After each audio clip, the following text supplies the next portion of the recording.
और स्वामी जी अभी मीनाक्षी बात ही कर रही थी कफ दोष का, क्योंकि कफ दोष ना बिगड़े उसके लिए क्या उपाय हमें करने चाहिए, अगर बिगड़ जाए तो ऐसे में उसको शांत कैसे करें, उसके भी वो उपाय बताएं। एक तो पहले आए नहीं और आ जाए तो फिर कैसे उसको दूर किया जाए।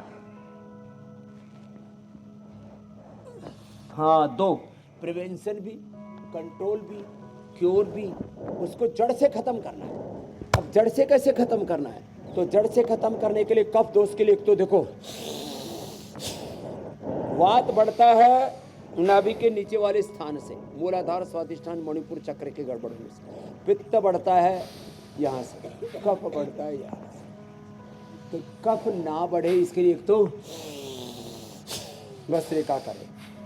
इसके लिए हमारी बहन जो है शुरू से ही नस्य कर रही है, धूम नस्य करो करो करो, होले होले करो, होले होले होले होले। तो देखो ये नस्य हो रहा है, मुलेठी गाय का घी, और ये धूम नस्य है।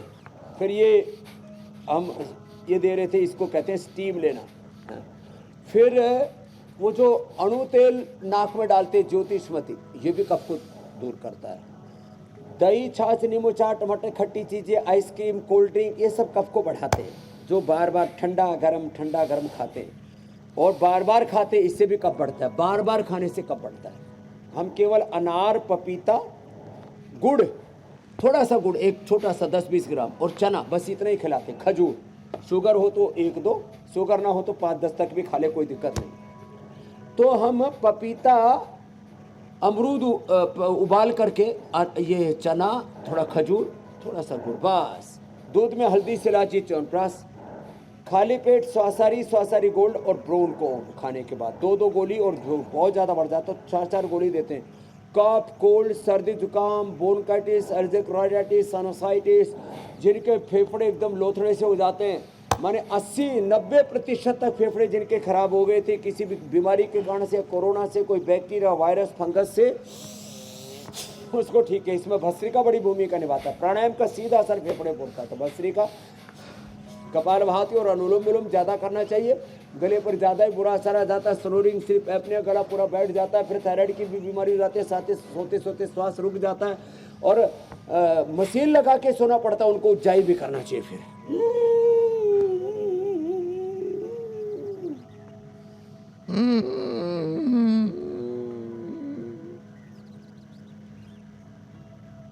गले को टाइट करके श्वास अंदर लेना, होल्ड करके रखना, और दाएं नाक बंद करके बाएं से छोड़ना।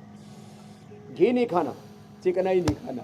वात रोगों में खटाई, कफ रोगों में चिकनाई, और पित्त रोगों में ये जितने भी मिर्ची, मसाले, गर्म चीजें, उनको छोड़ना पड़ेगा। हाँ, जिस चीज से रोग बढ़ता है, अब बीपी है तो नमक कम करना पड़ेगा ना, शुगर है तो चीनी बंद करनी पड़ेगी ना, मोटापा है तो कोलेस्ट्रॉल बहुत भयंकर बढ़ा हुआ है तो घी और चिकनाई बंद करनी पड़ेगी। ऐसे ये परहेज पथ्य जो है, कौन सी चीज से क्या चीज बढ़ती है उसको हमें देखना पड़ेगा जी। ये दरअसल इंडिकेटर्स है, जिसको हम डिजीज कहते हैं ना, ये इंडिकेटर्स हैं, ये इन्फॉर्मर्स हैं, सूचनाएं देते हैं। अंदर से पता लग रहा है कुछ गड़बड़ हो रहा है, तो उसी समय जैसे ही पता लगे वही उसको खदेड़ डालो। तो हमारे रडार्स है स्वामी जी, यहाँ रडार्स पकड़ लेते हैं दुश्मन कहाँ से हमला करने जा रहा है। एक और दुश्मन है स्वामी जी, उस वह है पित्त। पित्त बढ़ जाए तो सीने में जलन, एसिडिटी, अल्सर, चक्कर जैसे जो परेशानी आती है वो होने लगती है। तो ऐसे में पित्त दोष कैसे शांत किया जा सके और ये परेशानी कैसे दूर हो, उसके उपाय 5 बड़े उपाय बताता हूँ जी। सबसे अच्छा है लौकी का जूस, दूसरा एलोवेरा का जूस, सबको उपलब्ध है, और सर्दियों में तो अच्छे से हो ही जाता था। व्हीट ग्रास, गर्मियों में थोड़ा दिक्कत होती है, व्हीट ग्रास का पाउडर हम दे देते हैं। तो व्हीट ग्रास, लौकी और एलोवेरा, ये तो सबको ही उपलब्ध हो गया है, सबको हमने उपलब्ध करा भी दिया है। पित्त बढ़ जाए तो एलोवेरा, और ज़्यादातर लोगों को ये नारियल पानी पीने से भी पित्त का प्रशमन हो जाता है, लेकिन खारा होता है कई बार बहुत, उससे एसिडिटी बढ़ जाती है, इसका ध्यान रखें।